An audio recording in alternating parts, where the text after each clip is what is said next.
Of age. He's looked after by Martin Pipe's former head lad Dennis Dummett, and he's stabled in the winter and out of grass in the summer.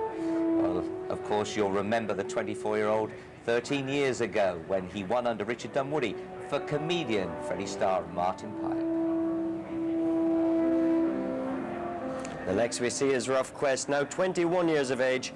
Won the race back in 1996 and trained by the late Terry Casey. A wonderful horse. He was second in the Gold Cup that year and came back here to win with Mick Fitzgerald, and of course he'll always be remembered. Mick Fitzgerald pulled up and said winning the National was better than sex. But a wonderful horse, Rough Quest, at 21 years of age, still being ridden out at home. And Lord Gilleen, of course, New Zealand bred, great big strong horse, and you won't forget this one. 10 years ago it was the race that was held on the Monday after the bomb scare and evacuation. Tony Dobbin won.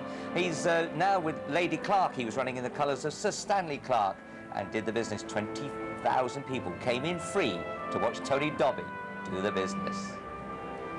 Papillon, a great pal of mine. I won some good races on him, but he also ruined a great day for me. He beat me here back in 2000. A wonderful horse, beat me when I rode Melimoss, but he looks absolutely terrific.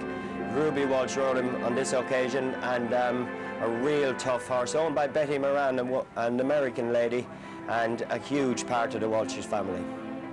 I saw him in the stables last night. He was half asleep, just in the paddock there and having a roll in the sand. What about Red Marauder, the chestnut? 17 years of age now, of course. Richard Guest triumphed on him. He trained him and rode him in that terrible year 2001 when it was so heavy. Just look at the conditions there. Smarty, trained by Mark Pitman, was the only other finisher, although two others remounted to follow him home.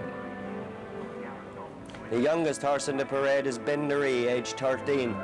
He came here and he won for Nigel Twiston Davis and Jim Calotti, a wonderful jumper. He also won a Scottish or a Welsh national. And on this day, Jim Calotti got up the rail to beat What's Up Boys in a driving finish with a great jumper and a wonderful front runner who loved fast ground. Well, the thing about Montes Pass, who won in 2003, is a great family affair. Jimmy Mangan trained him, and his son Brian, who's only 16 years of age, leads him up today. But those of you who backed the horse and were on the gamble, Mike Futter, who was part of the syndicate owning him, won £1 million on him here. Barry Geraghty chasing him home and landing the spoils. It doesn't happen very often. That smile meant there's more than 10% coming my way, but I've triumphed. Amberley House won the race in 2004 for Ginger McCain to give him his 4th national win. A little horse but a great, great jumper. And would you believe he's retired and living in Red Rum Stable. That's where he's spending his days at the moment. Under Graham Lee, got up in a driving finish to beat Clan Royal. A wonderful little horse who ran here on many occasions.